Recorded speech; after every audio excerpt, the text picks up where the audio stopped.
Welcome to the Jeff Knows Inc. Entrepreneurial Show with your host, Jeff Lopes.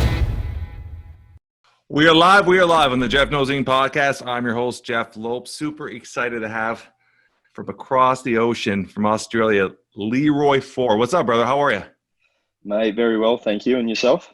Good. We're going a little time difference. We're going to be sharing shows, and Leroy's actually at home today. When I'm on his show, I'll be probably most likely be at home as well because the time difference is 6 a.m. in Canada when we're recording this. So I'm excited to have him on because there's two things that Leroy does that is very close to my heart, is fatherhood and entrepreneurship, and he is driven in both of them. So I'm excited to talk to him today.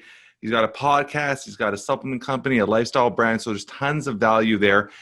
When I start our podcast, I usually start off by allowing the guests to talk about what they're currently doing and what they're up to. I'm going to change it up today. We're going to talk about Leroy growing up.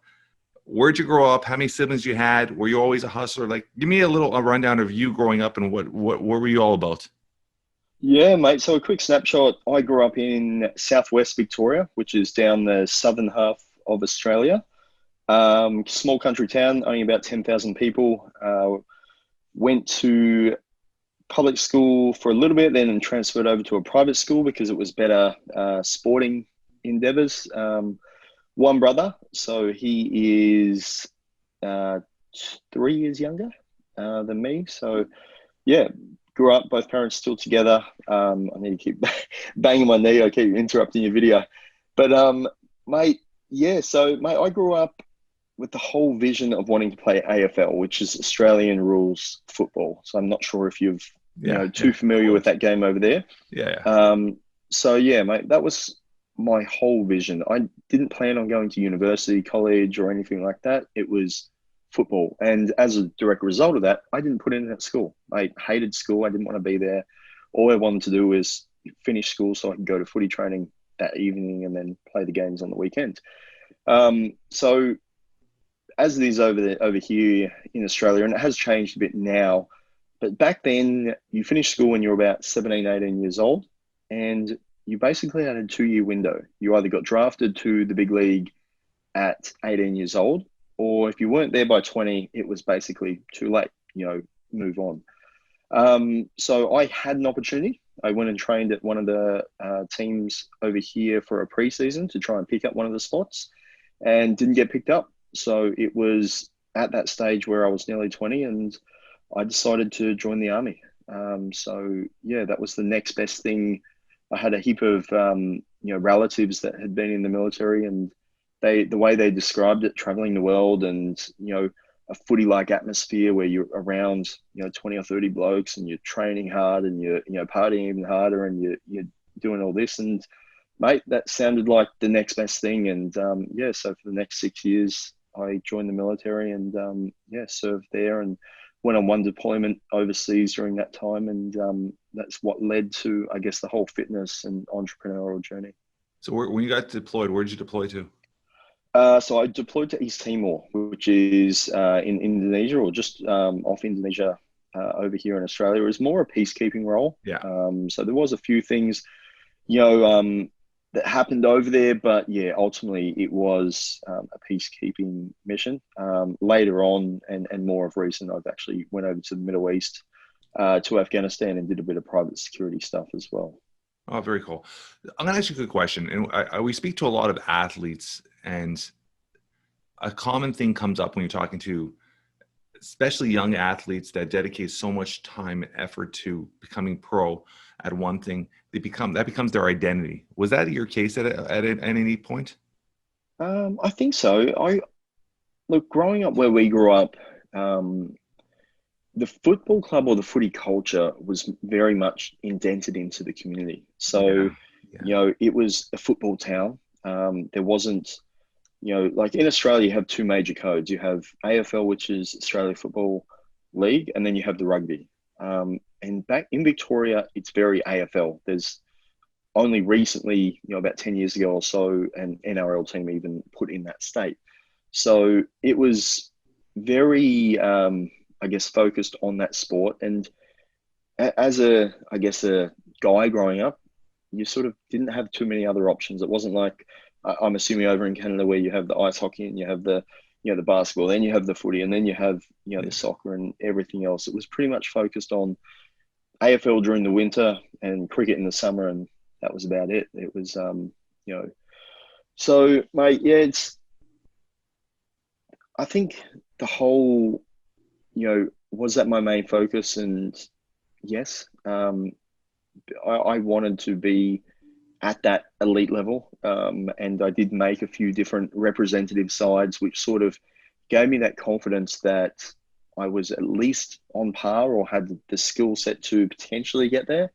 There's obviously no guarantees. You've got 10, 20,000 people playing the game and I think 200 spots for the draft. So it's, you've got to be really in that top 1%. And, I probably let myself go a little bit after school because, you applied for the draft and didn't really hear anything. So we went off on schoolies, which is like the end of high school sort of spring break or, party for a couple of weeks. And it was actually in the middle of that schoolies, I got a phone call from the football club saying, we want you to be here Monday morning at 7 a.m. And, I got this phone call thinking, shit, this is my one opportunity. And here I am, drinking with the boys for the last 4 or 5 days. I am not in a state. I haven't been training. I've been, so I think that dampened the thing and any opportunity of getting, picked up in the long run as well, because,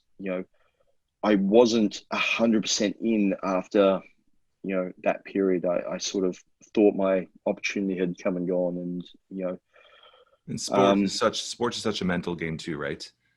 Mate, 100%. Yeah. And then I was only 17 at the time. So I was, as most 17-year-olds, I was dedicated, but, over here in Australia, 18 is the legal age where you can start going out. So it was all of a sudden we could go out to the nightclubs, we could drive the cars, we could all these different things that I hadn't been privy to. And I think it was the temptation of, that balancing act of, right, well, I've got all my mates who have been 18 all year and my birthday's in 4 or 5 days and I can now do what they've been doing all year. And then you've got this dream over here, which, it's sort of that pendulum that was sort of swinging side to side. Yeah. I mean, with yourself, so you get to the Army, you said fitness became a part of who you are and your identity at that point. It started switching over when you got more into the fitness aspect. When did that shift and how did that shift? Yeah, so I was always into fitness. So yeah, obviously playing football stuff, yeah. And the military. But I meant more of the actual training side, like in your head to flip this to this training side to actually make it a career. Yeah, so I actually got medically discharged from the Army. I had a back injury, that a couple of bulge discs at vertebrae. So my military career didn't end where I wanted it to end.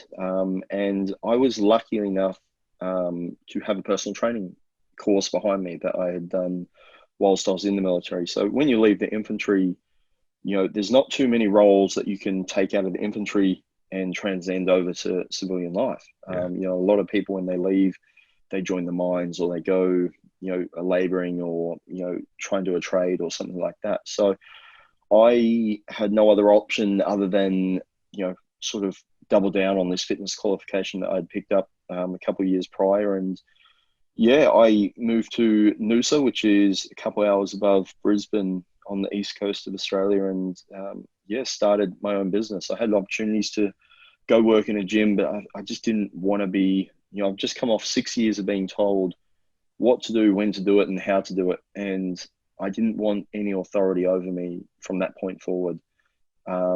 So I started my own business, and for the first year, really relied heavily on my wife's income to help support us while we grew this group fitness business. Let me jump in there. So you got married when you were still in the military? No, I actually got married the year I left. So, yeah. Okay. We started up a group fitness company and ran that for about 6 years before selling that in 2017. And that was you and your wife that ran that company? Yes. You got a partner? Yeah, just you two. Yeah. And was that more the one-on-one training, like the fitness classes, or more personal training? Yeah, it was actually called Bootcamp Noosa. So we used to Yeah. run group fitness. So between 20 or 30 people each class. And I think we sold it with about 120 members. Very, very cool. So when you sold that, what was your mindset of selling that? Obviously, at that point, it was decently successful. What was your mindset when you're selling that company and exiting it? Mate, I just got bored. So I you're a am, natural entrepreneur by heart. yeah, mate, I'm one of those ones that have got 100 different ideas every 3 days. And um, I just got a bit mundane of doing the same routine, like waking up, going to, the class, seeing the same people. And to tell you the truth, it is the dream job. It was paying six figures. It was, I was doing 2 hours in the morning, 2 hours in the evening. I had all this time in the middle of the day for the family, but it wasn't fulfilling me anymore. And I just didn't want to, do it. And I said to the wife one day, um, you know, I think I'm done. It just doesn't interest me anymore. And I had this opportunity to go do a bit of work overseas as well, in the private security world. And I thought I'm going to do it because it's an itch I need to sort of tick off. It's something I need to do personally, and sort of mentally tick that box in my head. And, I went and took the opportunity, and, I ended up going back to the group fitness scene last year, and then COVID come, and that was a sort of a icing on the cake, to tell you the truth, of really going, look, you don't need to do this. You sold the business for a reason. You don't need to be doing this. It doesn't make you happy.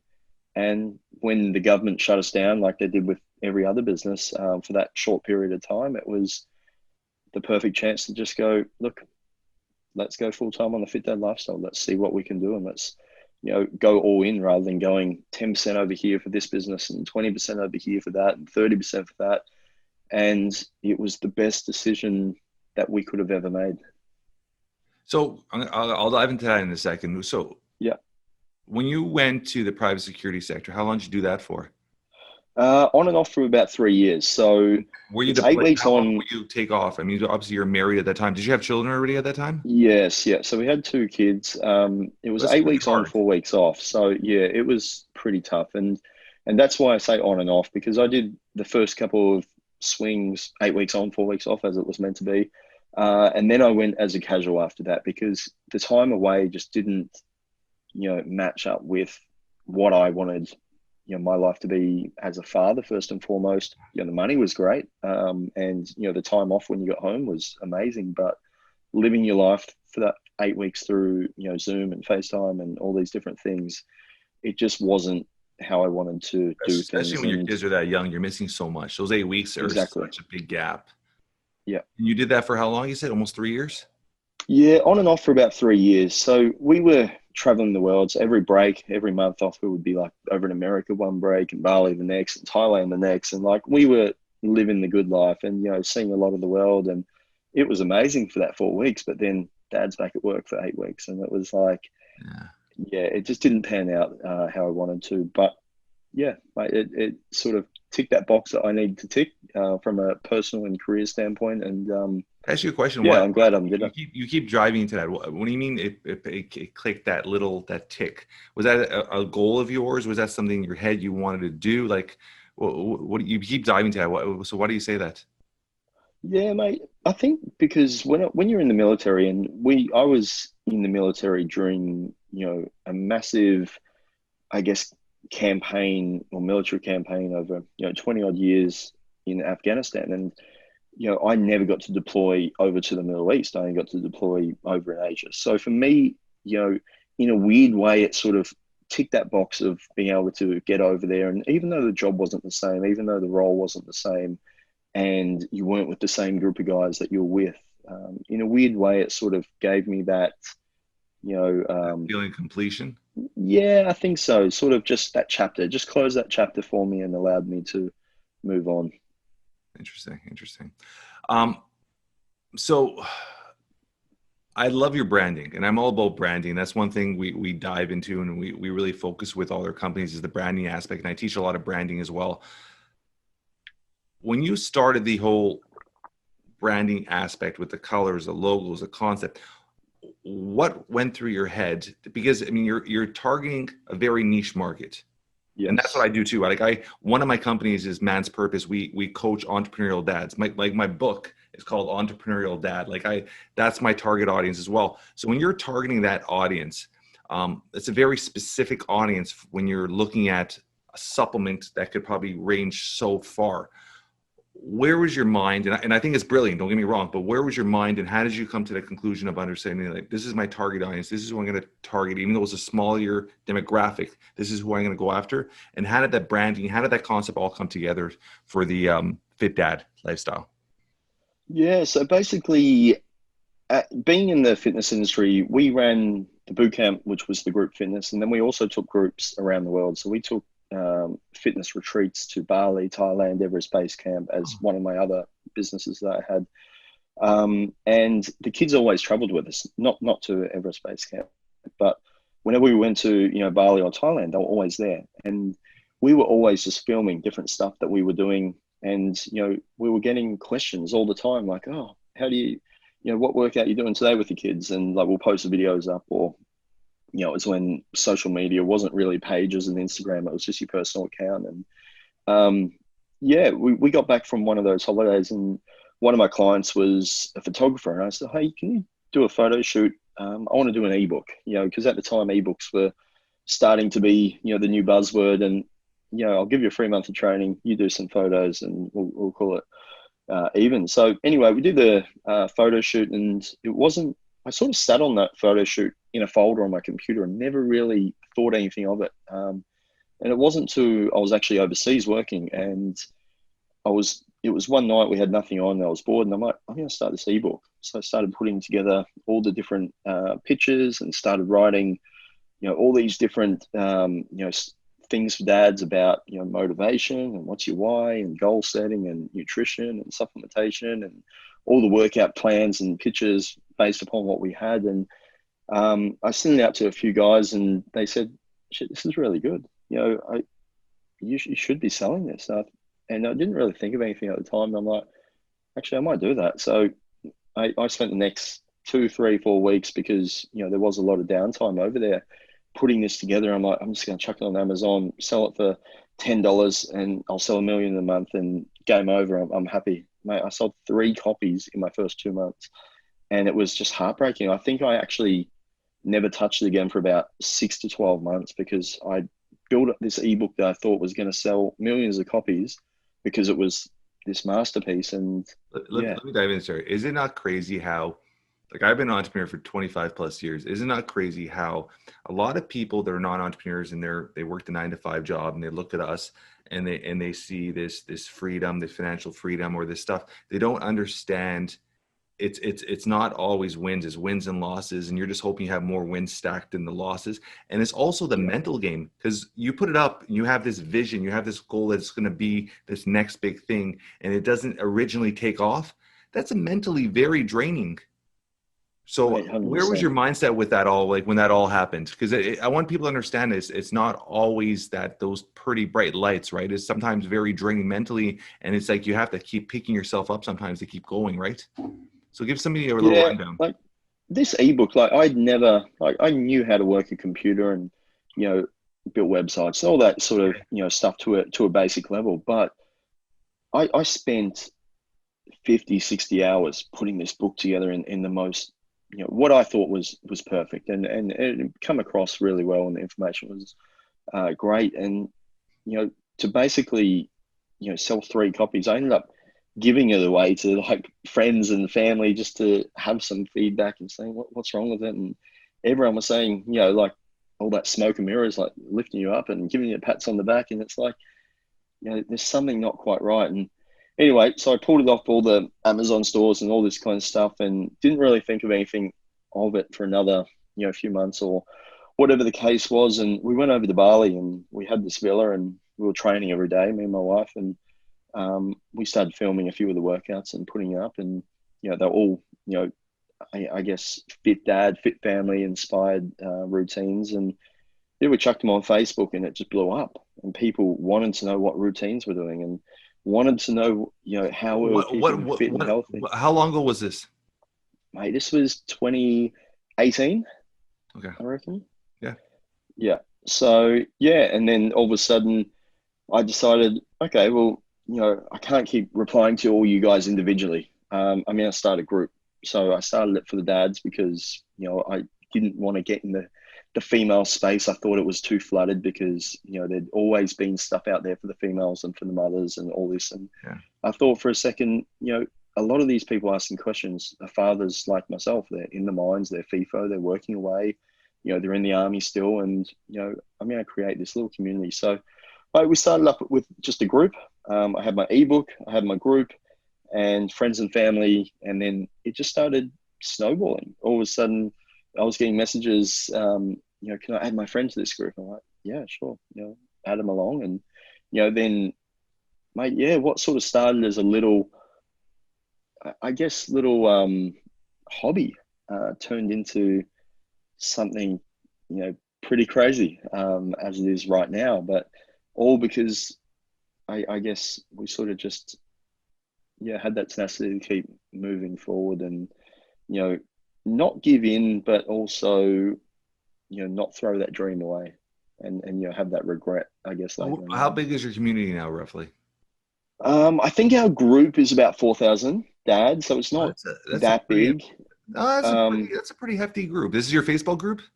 Yeah, that's just our Facebook group. I think the podcast, it roughly generates about 2,000 to 3,000 downloads an episode. The Facebook page and Instagram page are about 26, 27,000 or something like that. Yeah. Which we actually got verified on Facebook about a month or two ago, which has helped everything, due to a bit of PR that we received. And yeah, mate, everything's starting to move in the right direction. The business only was 2 years old, not too long ago. And, up until 12 months ago, it was completely, run as an online training platform. Supplements was never part of the plan and never, sort of part of the idea, but sort of born out of necessity of people continuously asking, what we recommend and what we take personally. And that's where the Fit Dad Fuel was sort of born from. Yeah. And it's a lot of people have to understand that too. When it comes to businesses, it's a lot of entrepreneurs have like you said before, they have so many different ideas. So you're scattered. But once you could have your ground, your roots, and then everything starts growing off that, like this, they work hand in hand. You have the clientele, you have everything. Supplements are perfect. Apparel, like it all works harmonized together, right? So I think that's what makes it so amazing. But it is a very crowded space. So I love how you pick your niche and your branding. How do you navigate through the crowded space? Mate, to tell you the truth, I sort of stay in my lane. I went through the stage of following all the dad accounts and, trying to, join forces and like trying to do different things and, collaborate and all that. And then I was getting distracted because then I was noticing what, this guy over here was doing and then trying to do a little bit of that in my business. And I'd notice what this person's doing and trying to replicate a bit of that. And I'm like, why are you trying to be all these different people because of the perceived, value that they may be given to their own audience?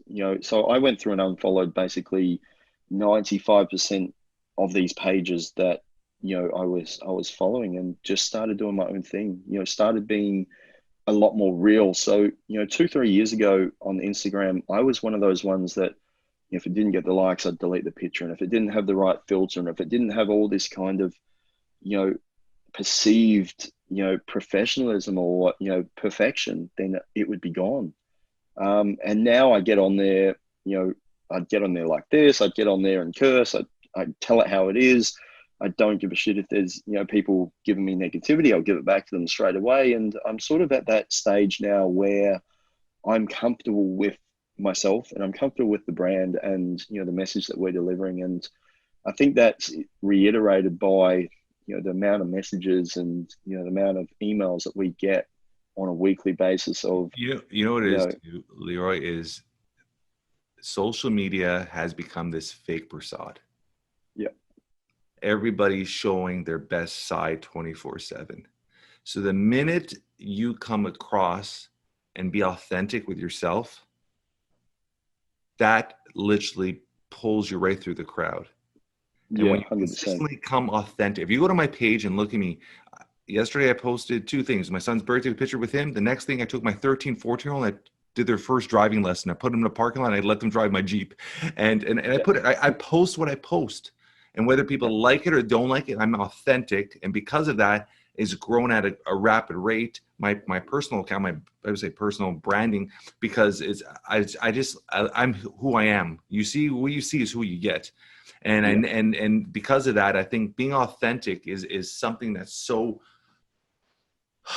it's something that's so special still, because like I said, with social media, everybody's posting a picture with the nicest cars or the nicest house, or you hear stories, people renting a jet for the day and going with the photographer. Like, I know people have done this. They literally rent a jet for the day, Leroy, and bring out like 5-6 outfits with a photographer, take 5 or 6 different shots so they could post over the next 3 or 4 months of them being in the jet, which is crazy. So I think being authentic is a very special thing. And I think people attract to that a lot. And it might take a little longer to build. You won't get the initial reaction sometimes, but you're getting the good long-term relationships, networking. So I think that's very, very special. So with your branding, okay, let's talk about supplements quickly. So you dove into supplements. Where was your mindset with the supplements? Because that's another industry that's very, very packed. It's a very hard industry to dive into. Are you all online? Are you in retail? Like, where's your mindset with that, and how did you start navigating into that? Yeah, so basically it started because we kept getting asking, what do you take when you train? You know, what do you recommend I take when you would train? And, you know, what brands, where do you buy it from? And all these different things. And after about 3 months of giving the same answer back and forth, someone said, you know, you should just do your own supplements and we can all just buy them. And I'm like, fuck, that's not a bad idea. So I put a post in the group and said, you know, I'm going to go down and, you know, do a bit of research and development and try and find a manufacturer to do this for us. What do you all want? And they all said, oh, just give us a pre-workout to start with. I'm like, all right, let's go develop a pre-workout and we'll come back. And anyway, I had this guy in the group reach out and said, I want you to meet these two guys. You know, they own Australia's biggest or largest manufacturing plant. And I'm sure they'd love to hear your story and, you know, get connected with them. So anyway, we set up the meeting and, you know, lo and behold, they're both fathers and they're both, you know, similar ages and, you know, had known about the brand and known about, you know, what we were doing and part of the community. And they said, let's bring it to market. Let's do an energy range. Let's do a hydration range. Let's do a recovery sleep range and let's go big. Let's, you know, blow it up. And mate, I was very blessed and lucky to be able to find these two guys who have helped us along the way, bring this to life and, you know, navigate a lot of those, I guess, pitfalls and places that we could have went wrong, because we sort of got our hand held through the whole process from working with their food scientists for, you know, 6 months, developing the product range, then, you know, working with the research and development team to what I thought fathers struggled with and what I wanted the supplements to have in them to sort of counteract. And, you know, that whole process of, you know, choosing, you know, designers to work with for your thing, where to buy the packaging, where to buy the boxes, you know, what platform to set it up on, I was able to get pointed in the right direction. And I still did everything myself. Yeah, but you saved a lot of time and a lot of money wasted on errors. 100%. Yeah. 100%. Are they partners with you? Yes. Yeah. So they're partners in the whole business now. So it was just a supplement, but then we had a bit of a restructure on the back end, and, you know, we've put it as part of the whole thing now. So yeah, mate, it's I thought it was the right thing to do because of the help that they gave me. That I thought it was, yeah, definitely the right move to also give them part of the whole, you know, piece rather than just the supplementation side of things. Yeah, I love that. I mean, I've built about 8 or 9 companies and I've exited, and 2 of them I've had partners with, and they're both poor experiences, but you always hear great stories with partners as well, right? So it's having the right mixture and having, obviously, those gentlemen, they're going to actually magnify and speed up the process so much more. And I love what you said there, because it's you have to, a lot of entrepreneurs are very they're always, this is mine. This is mine. I don't want to let go of it. And they don't look at the long term or the long game, because I rather have 20% of a $60 million company than 100% of $1 million company, right? Just having that mindset of just the long-term game. And you obviously had a vision of the long-term game. That's why you allow these guys in. So I appreciate that very much. What does it mean to be a father to you? Mate, it is one of the most amazing, I guess, blessings that, you can ever get. And it is, I wish I never wanted kids when I was in the army due to obvious reasons and, not being there and obviously being away. But I wish I had kids when I was 18. Like, it is, I don't know why I waited till I think I was 28 when I had my How old are you, Leroy? I'm 35. So you're a baby still. I'm 44. Yeah. So I got married at 27 and I had my daughter at 29, if I'm not mistaken. Yeah. 29, yeah. But yeah. Are you gonna have any more kids? No, so our youngest daughter, she was born 2 weeks ago, yesterday. So that's congratulations on that. Yeah, thank you. And mate, yeah, that's it. It's done and dusted. I was always set on 2 boys. Like we had 2 boys or 2 kids in general, sorry, because from a traveling aspect, we were always traveling around the world, and it just made sense. Everything 2 adults, 2 kids. It's crazy. Everything's built for 4s when you travel. Yeah, definitely. And mate, I was never against a 3rd, but I was sort of selfishly looking at the fact it's so much easier. Our boys are our age now. We don't need to worry about nappies. We don't need to worry about all these different, things that, newborns take from you. And my wife, she has been an absolute tremendous support with everything that I've ever done. She's never said no to any dream, aspiration, goal that I might be trying to go for. She's always been the biggest supporter, the biggest help, and helping out with everything that she can behind the scenes, as well as, bringing up the kids and looking after them when I was overseas and all this kind of stuff. All she wanted was a 3rd kid. And I thought, why are you being so selfish? Like, you've got your biggest supporter giving you everything over here, and all your wife, wants is to have another baby. And, your only reason is it might interrupt your travel plans. Well, COVID come along and travel wasn't happening anymore. So we sat down and had a discussion. We're like, yeah, let's try for a 3rd, and let's see how it goes. And, it's you don't know when you're trying for babies. And it's crazy how many babies were born during COVID. Yeah, definitely. It's a pure opposite. It's either a lot more divorces or a lot more babies. So it's either reconnected or disconnected families. Mate, 100%. It's sorry, I'm just taking these speakers out because they're dying on me. So yeah, no worries. I'll ask you a quick question. This is the whole time. What's the dinosaur behind you? I know that's pure off topic. I keep seeing a dinosaur. What is that? Mate, I've tried moving that before. So that's actually a Nerf gun target. So I'm in my son's bedroom because it's close to the Wi-Fi. I never do podcasts from home. I'm always at the warehouse with like the speakers and the proper setup. And because it's 8 p.m. over here and helping out with new bub and nighttime routine, it didn't make sense for me to drive 20 minutes back to the warehouse to do a podcast and then come back. So, mate, yeah, I'm in his toy room at the moment, and I'm lucky I'm facing this way because it's a bombshell with toys everywhere over here. So I love it. It's authentic. We talked about that. Yeah, mate, 100%. So, fitness-wise, give me a day of yours, morning routine, night routine. Give me a routine day of the life of Leroy, fitness-wise. Yeah, so I train 6 days a week, Monday to Saturday. Sunday, I don't rule it out. If I wake up and I feel like training, then I will. If I don't, then I'll also sleep in or just take the kids on an adventure to the beach or the park or whatever the case may be. But I'm up at 3:30, 4 a.m. every day. And the reason I get up at that hour is it's the only time that I can dedicate to myself without the demands of the rest of the world pulling me from 10 different angles. And that goes with the family as well. I never want to take away from the time that I can potentially, stay with them. So, by me getting up at that time, getting to the gym, 4:35 a.m., and I'm able to get my weights done, any cardio I want to get done, any core stability stuff. I can take the dog for a walk, and I can get all this done by the time the kids wake up in the morning. Then I can become dad. I can, help out with morning routines, school drop-offs, new bub. Obviously the house is a little bit more hectic at the moment in school. We just come off 2 weeks school holidays yesterday. So, it's back into school routine and all that kind of different stuff as well. So, mate, it's, I don't mind it.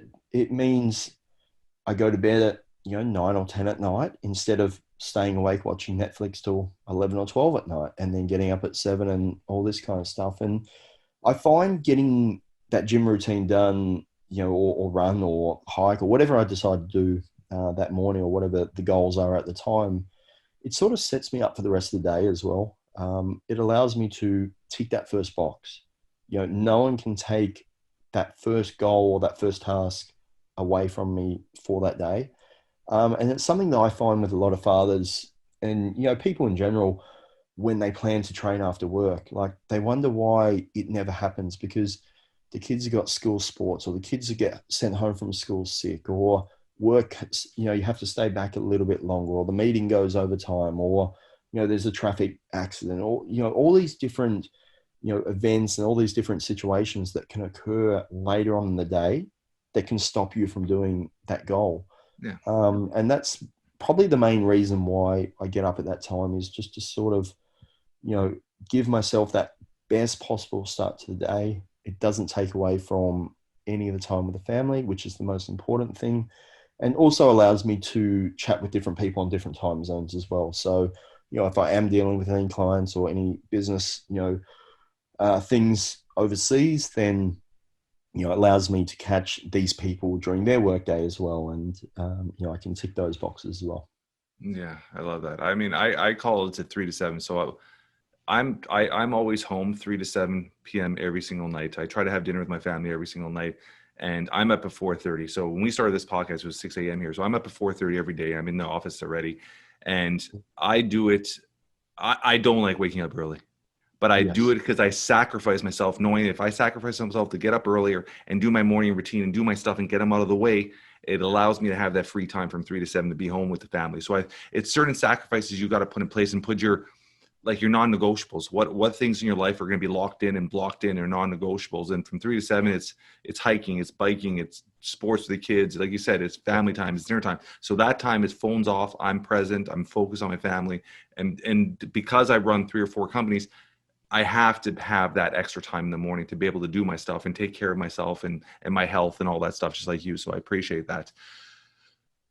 I always ask a couple questions. If something were to happen to you today, in a few words, how would you want to be remembered or described by your loved ones? By the loved ones, I would hope that it was something along the lines of never left a stone unturned. So I never want to pass away with regret. I don't want to get 10 years, 20 years down the track with regret.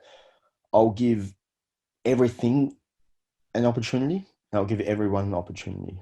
But if either one of those things, don't pan out the right way, I'm very, easy to flick the switch as well. And I can cut people off just as quick as I, let people in, and I can cut things off as quick as I, start them. So I think, someone who tried to deliver the world, and, hopefully done a good job on, building the foundations and, the framework to set the family up for, the best possible success going forward if I wasn't here to continue it for them. I love that. We're very similar. Like everything you're saying is me in a nutshell, right? I try to never live my life with regrets. And I think that's very, very important. And I think it's honestly something that a lot of people, because when you're young, I mean, time is abundance. And as you get older, you realize time is a currency, right? And I always say this is it takes sometimes somebody in their 30s or early 40s before they understand not to live with regret, because things happen in seconds. Right? You lose a loved one and then you didn't make that phone call or you didn't go spend the time with them. So I love what you said, that with living without regret, because I think it's such a powerful thing. If you actually have that mindset every single day, you live a lot more of a complete life. I think I appreciate that. If you had a superpower, what would it be? My superpower would be, this is a good one. Never had that question before. I think it would be this is going to sound a bit weird, but to allow your dreams, whatever you dream, to come true. You have the choice that if you have a dream, You have a bad dream.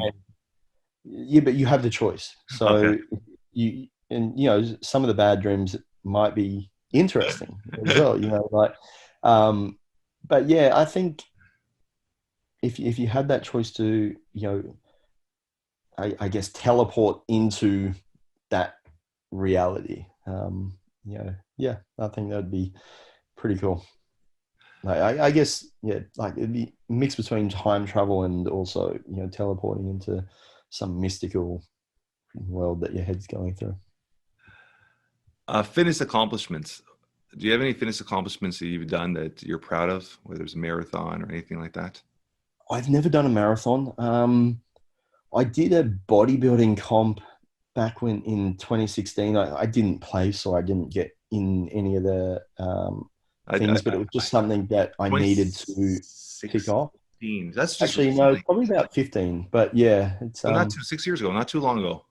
Yeah, not too long ago, and it was just something that because I was in that fitness industry and I had all these mates that were, training and that, I thought, if I don't do it, once again, living with regret, then I'll never know what I could push the body to.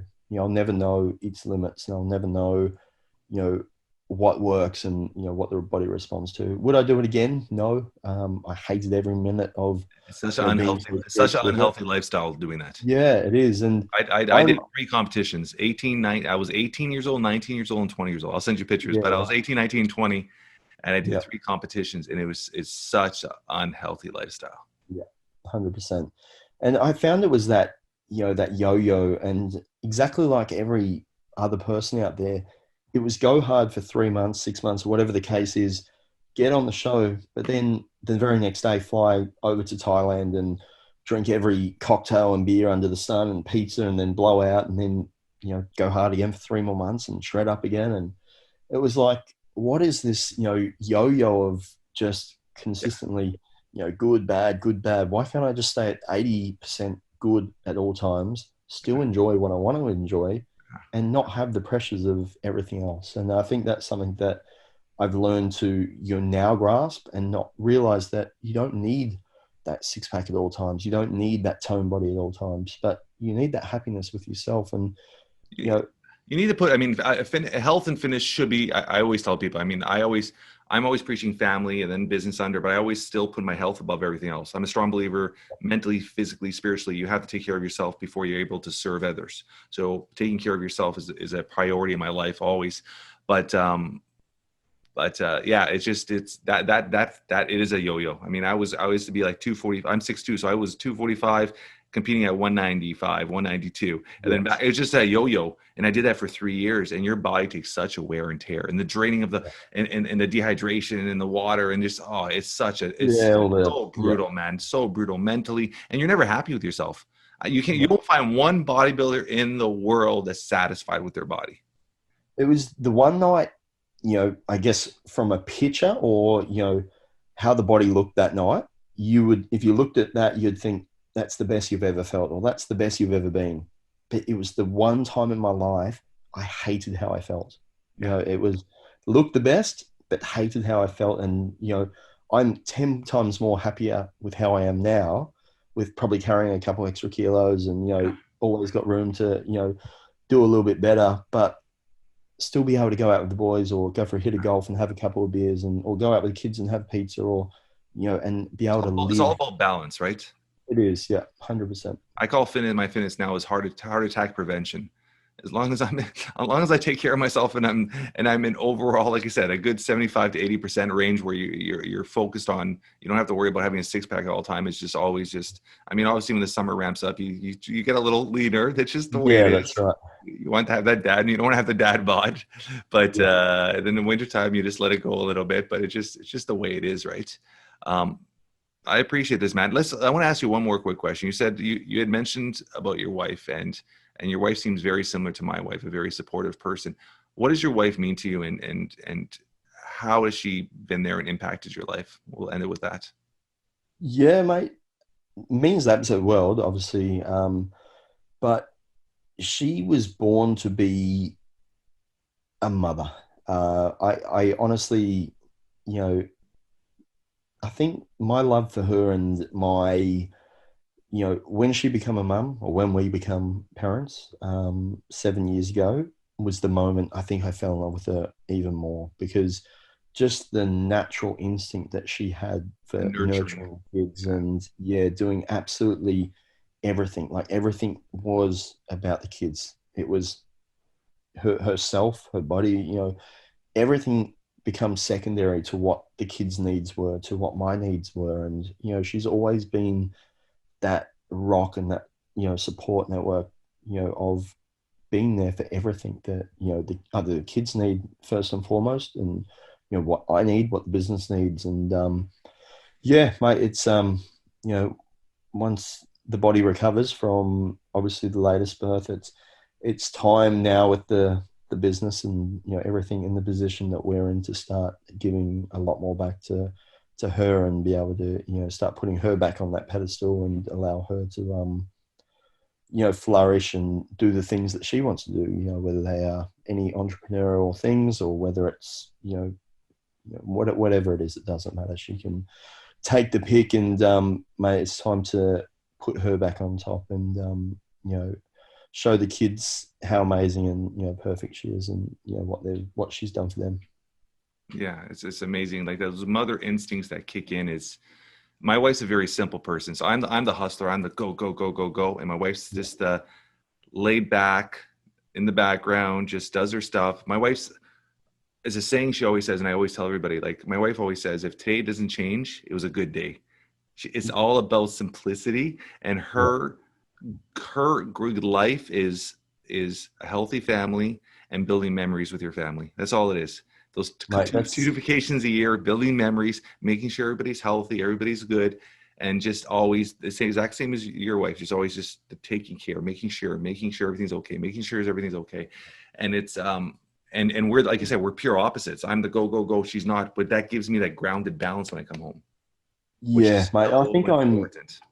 exactly the same, and she is very similar to that as well. And she's not materialistic at all. Yeah, Hates mine's designer stuff. yeah, Hates same as my wife. fancy cars. Will never wear a Gucci this. Like, is happy to go to Kmart or Target and Yeah, get a tracksuit pants, or whatever, and she's good to go. And but at the same time, she can turn it up a notch and switch it on if she needs to, as well. So, mate, it's, yeah, I think that grounding, especially for people like yourself, and you like me, and a lot of the other entrepreneurs out there doing that thing, you really need that, because I think it'd be scary if you had a partner who was on that same wavelength, or had those same ideas. It would just be, I don't know, it would be crazy. I appreciate this, brother. We've been on this for an hour, and I'm gonna let you head to bed and start your day in the morning. And I appreciate you coming on. This has been a great little chat. I'm excited to get to know you a lot more, because obviously we have a lot of things in common in our goals and our vision, and our of fatherhood and entrepreneurialism and all that stuff like that. So I appreciate you, brother. Anything you want to leave off with the crowd? Mate, there's two statistics, and being a father, I want the crowd to just understand these two numbers. So the average father spends 34 meaningful minutes with their children every single day. So I want you to try and better that by 1% every day moving forward. And that's not time where you're watching TV together, or you're in the car on the way to school, or anything like that. This is one-on-one time, technology free, distraction free, and just Present. one-on-one time. And number two, 80% of the time you ever spend with your children is over by the time they turn 18. Yeah, So I just I want you to use that realize stat that. all the time. I love that. Yeah. And when you stop to think about where your kids are right now, Yeah. so if they're at 9 years old right now, then 40% is already done. And I want you to realize that, when you get to 18 and your kids take on the world with whatever they decide to do and wherever they decide to do it, you're not going to be able to do what you think you do right now. And you can look back to your own personal journey from when you turned 18 and, you didn't want to be around mum and dad. You wanted to be here, there, and everywhere. And I think that, parents, put work and put all these different things at the forefront, which, I understand and you need to do, because if you need to provide for the family and, all these different things, but just understand that the time is so short and that you don't want to live with regrets in 10 years' time by the things that you could be doing today. So, mate, that would be what I would love to leave for any of the dads listening and, parents in general listening to your podcast is, just take a step back, visualize the room or visualize your current situation and see how you can make that improved. Yeah, I love that. And that's something that we talk about all the time is I mean, that stat, like, it's funny you said 80%, because I've always thought it was 90%. What I've read, it was 90% of the face time you have with your kids before the age of 18. And it's something I preach too is being present, which is exactly what you said, actually being present. A lot of dads will come home and sit down and they're on their phone, their kids on their tablet, their video game on the other couch, and that they think they're spending quality time with their kids, and it's not. It's getting up and being actually present with them. So I appreciate that very much, brother. And how could our audience get a hold of you? I'm going to put on all the show notes, how to check you out on your Facebook, how to all your social media, how to get a hold of your supplements. But how could the audience get a hold of you if they wanted to? Yeah, so it's the Fit Dad Lifestyle across all the socials and podcast, the Fit Dad Lifestyle community on Facebook, which is our private group, and then the fitdadlifestyle.com, which is the website. I appreciate it, brother. Thank you so much. Mate, highly appreciate it, and looking forward to our chat on the Reverse podcast tomorrow morning. Love it. Love it. Thanks, brother. Thanks, mate.